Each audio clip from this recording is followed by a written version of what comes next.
বন্ধুরা, আমি একটা ছোট্ট মতো অ্যাকোরিয়াম বানিয়েছিলাম। অ্যাকোরিয়ামটা আমি নিজে কেটেই বানিয়েছি। এই যে ছোট্ট একটা প্রাকৃতিক পরিবেশের তৈরি করার চেষ্টা করেছি।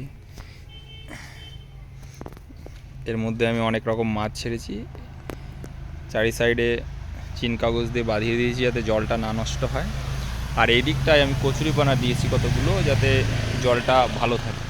তার সঙ্গে সঙ্গে তোমরা দেখতে পাচ্ছ এই যেখানে শাপলা ফুল আমি গাছ দিয়েছি। এগুলো অনেক দিন বয়স হয়ে গেছে, ফুল ফুটেছে কত সুন্দর দেখতে, কত ভালো লাগছে।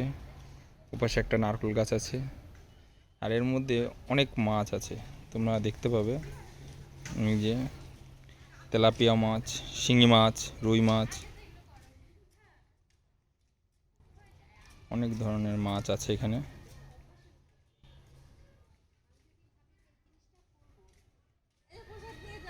হুম